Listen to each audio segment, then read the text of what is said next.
তারেক রহমানকে নিয়ে অন্তত 29টি ভুয়া তথ্য ছড়ানোর অভিযোগ করল বিএনপি। ফ্যাক্ট চেক সংস্থাগুলোর তথ্য মতে গত সপ্তাহে বাংলাদেশে মোট 190টি ভুয়া তথ্য ছড়িয়েছে, যার মধ্যে একক ব্যক্তি হিসেবে তারেক রহমানই সবচেয়ে বেশি আক্রমণের শিকার হয়েছেন। এসব অপপ্রচারে কৃত্রিম বুদ্ধিমত্তা ব্যবহার করে বিকৃত ভিডিও, ভুয়া ফটোকার্ড এবং ভুল তথ্য সম্বলিত বক্তব্য প্রচার করা হচ্ছে। দলের মুখপাত্র মাহাদি আমিন এসব অভিযোগ তুলে ধরেন।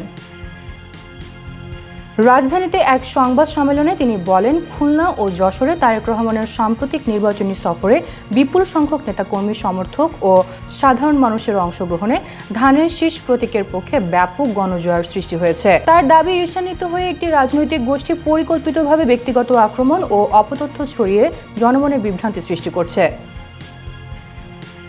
নির্বাচনী দায়িত্বে বিএনপির ক্যাডেট মোতায়েন নিয়েও উদ্বেগ প্রকাশ করে দলটি। মাহাদি আমিন বলেন, কলেজ ও বিশ্ববিদ্যালয়ে পড়ুয়া অনেক বিএনসিসি ক্যাডেট কোনো না কোনো রাজনৈতিক দল বা মতাদর্শের সঙ্গে সম্পৃক্ত থাকায় তাদের নির্বাচনী কাজে যুক্ত করা হলে অবাধ, সুষ্ঠু, নিরপেক্ষ নির্বাচন ব্যাহত হতে পারে।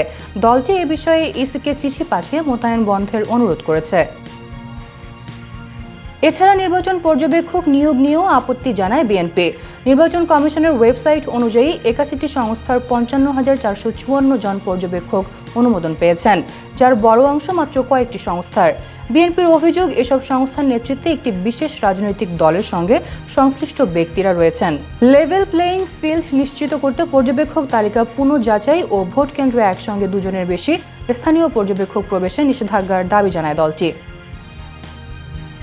একই সঙ্গে তিনি দাবি করেছেন, দ্বিকক্ষ বিশিষ্ট সংসদ ব্যবস্থা প্রত্যাবর্তন, প্রধানমন্ত্রীর মেয়াদ সীমিত করা ও মেধাভিত্তিক নিয়োগের ব্যবস্থায় 5% কোটা সংরক্ষণের প্রস্তাব প্রথম বিএনপির পক্ষ থেকেই দেওয়া হয়েছিল।